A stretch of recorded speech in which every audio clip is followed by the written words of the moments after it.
Aslı Hanım hoş geldiniz. Hoş bulduk. Bugün herhalde 6. aylık kontrolündeyiz, Evet. değil mi? Nasılsınız? Çok iyiyim, çok şükür. Nasıl ilerledi süreç? Geriatri polikliniğine yönlendirdik Evet, sizi. kilo aldım. Beslenme uzmanınız Fulya Hanım Hı hı. beslenme listesi yaptı. Peki böyle hayatınızda neler değişti? Genel anlamda buraya başvurduğunuzdan itibaren 6 ayda.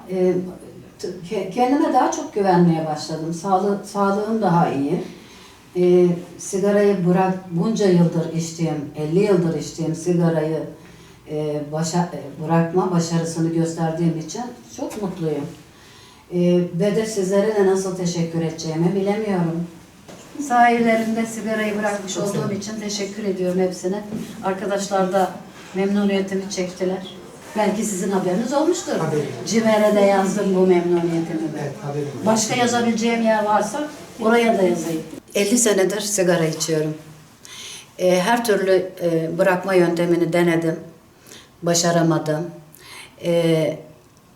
Tesadüfen ilçe sağlık müdürlüğünün, il sağlık müdürlüğünün şeyini öğrendim. Bu konudaki çabasını öğrendim.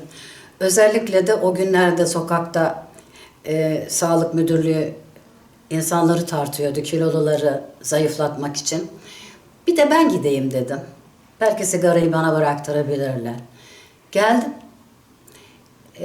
Ve sonunda hem sigarayı bıraktım, hem çok zayıftım, 38 kiloydum. Sarkopeni başlamıştı. Bana kilo aldırdılar. Geriatri uzmanına gönderdiler.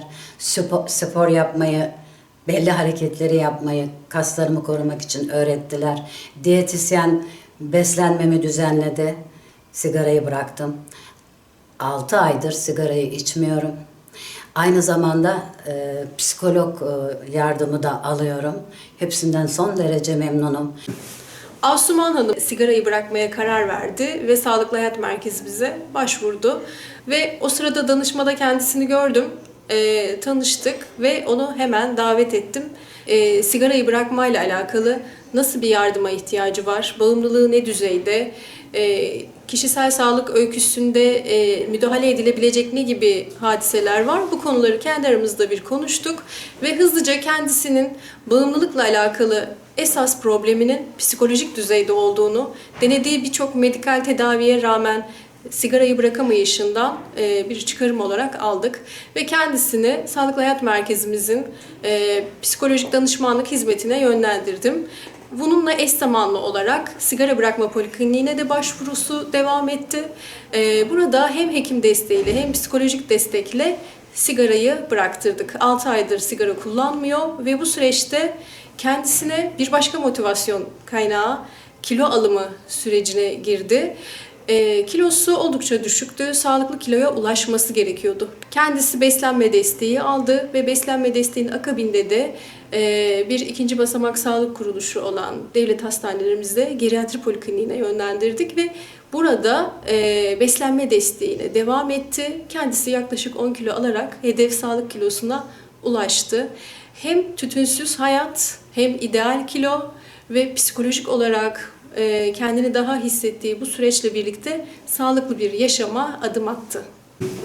Asuman Hanım'ın süreci birinci, ikinci ve üçüncü basamak sağlık hizmetlerinin nedenli, hızlı, etkin ve koordineli bir şekilde çalıştığının başarılı bir örneği olmuştur. Sigara bıraktırma polikliniğimizde başvuruyla başlayan bu süreçte hastamızın zayıf olması fark edilerek sağlıklı ve kontrollü bir kilo alımı hedeflenmiş, bütüncül bir yaklaşım sergilenmiştir. Bu doğrultuda geriatrist hekimimize de yönlendirme yapılmış. Geriatrist, psikolog ve diyetisyenimizin eşgüdümsel bir tedavi sunduğu bütüncül bir yaklaşımda ele alınan bir sağlık hizmeti olmuştur.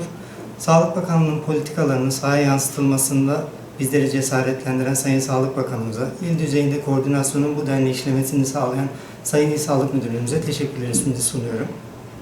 Son olarak da vatandaşlarımıza birkaç cümle söylemek istiyorum.